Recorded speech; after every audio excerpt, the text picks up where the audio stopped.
You know, practically every home paint job results in leftover paint, and it's important to keep this paint for touch-ups or repair jobs. What I want to show you now are a few tips on how to make sure that paint is in good condition when you need it. Preserving leftover paint starts with the way you open the can, and that means using the right tool. This is a paint can opener, and you notice if you look at the end here, there's sort of a hook on the end of this tool. The hook is slipped under the lip on the lid, and the opposite end of the opener is pushed downward.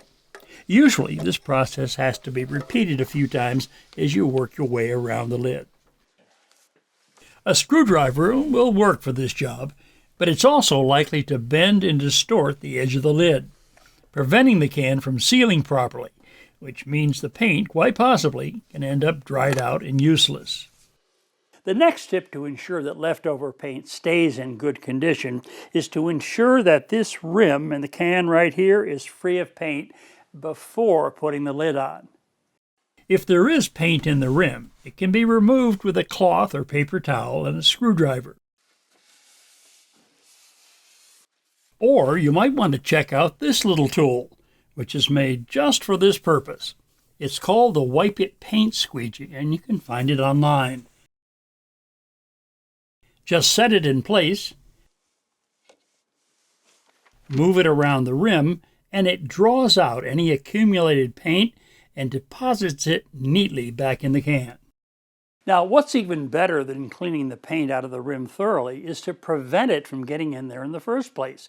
Usually that happens when you're pouring the paint from one container into another. And the solution to that is a pouring spout. This arch-shaped pouring spout fits over the inside lip of the can and snaps in place. It makes pouring much neater and does what it's supposed to do, keep paint out of the can rim. This round version sits completely inside the can, and it too snaps securely in place. It also does a great job of keeping the rim free of paint. Now, if you don't have a pouring spout, you can make one using masking tape. Tear off 2 pieces of tape about 10 inches long.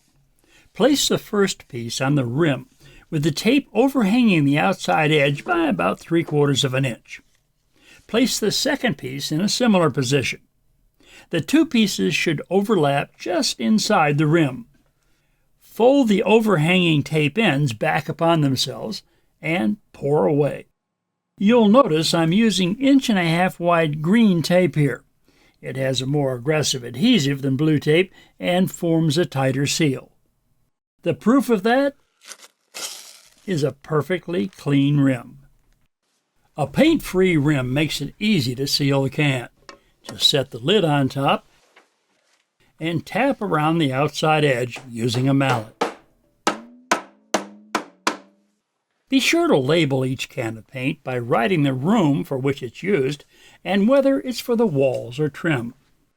Now, air is the enemy of leftover paint. So, if your paint can is half full or less, then transfer it to a smaller container.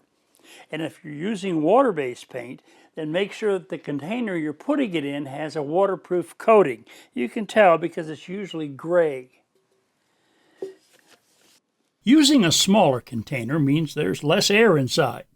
As long as the top is well sealed, you can expect your paint to have a longer shelf life. Here too, be sure to label the can. For storing small amounts of touch-up paint, I like to use these wide-mouth plastic jars. Why plastic? Well, just in case this were to drop, it's much less likely to break than glass. Now here's a useful tip. Before you put the lid on, drop in, a half dozen or so ball bearings. You can also use marbles. When it's time to use the paint, and before you remove the lid, give the jar a good shake to mix the contents. So now you know several ways to keep leftover paint in good shape when you want it.